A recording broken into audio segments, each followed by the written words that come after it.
Entre profs, l'émission qui répond à toutes vos questions en moins de 3 minutes. La consigne est passée, la classe est au travail, tout va bien. En apparence, car il semble que quelques élèves soient un peu perdus. Comment s'assurer que tous les élèves aient bien compris les consignes ? C'est la question qu'Entreprof a posée à Nadia Amrani, professeure des écoles.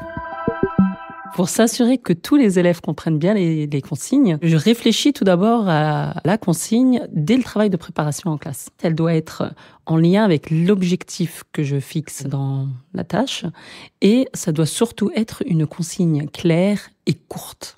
Il faut certainement pas d'ambiguïté dans les consignes. Par exemple, je vais éviter des consignes du type « écris le nombre suivant ». Parce que les élèves vont se dire est-ce que je mets celui d'après ou c'est lequel que je dois écrire ? Je veille toujours à passer les consignes dans un climat serein et propice. Donc, je vais capter l'attention des élèves en leur disant voilà, on ouvre grand les oreilles et les yeux.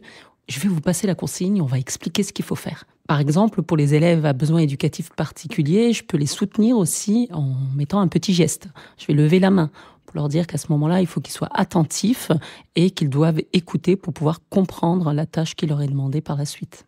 Je pense que c'est très important aussi de varier les modes de transmission de la consigne. Alors moi, j'ai pour habitude toujours de donner la consigne à l'oral. Je vais mettre de l'intonation, je vais accentuer les mots-clés. Je la mets également à l'écrit. Ça permet d'avoir un support visuel pour les élèves qui en ont besoin, parce que finalement, tous les élèves ont un profil d'apprentissage différent. Alors, je peux écrire la consigne au tableau, je peux également l'écrire sur la fiche de travail. Et il m'arrive également d'aider les élèves en leur donnant des pictogrammes pour qu'ils sachent quelle est l'action qu'on attend d'eux lors d'un exercice. Pour améliorer la passation des consignes, il est très important de faire reformuler la consigne par 1 ou 2 élèves dans la classe. C'est d'ailleurs le meilleur moyen de s'assurer que tout le monde a compris. Les élèves ont cette capacité de comprendre le langage de leur père beaucoup mieux que celui de l'enseignant. D'ailleurs, j'ai une petite anecdote à ce sujet. J'ai une élève qui a levé la main et qui a dit qu'elle n'avait pas compris un exercice.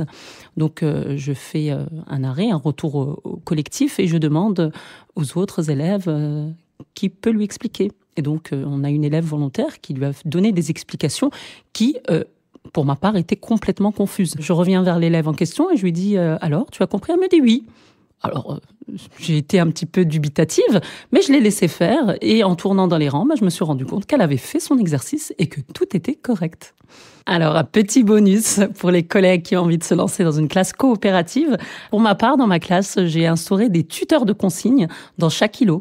Donc, les élèves sont répartis en îlots et ils peuvent avoir un tuteur de consignes qui leur permet donc de reformuler la consigne à tout moment de l'activité. Je mets également à disposition des petits lecteurs audio portables dans lesquels j'enregistre la consigne et donc ça leur permet de faire des allers-retours et de pouvoir s'y référer quand c'est nécessaire.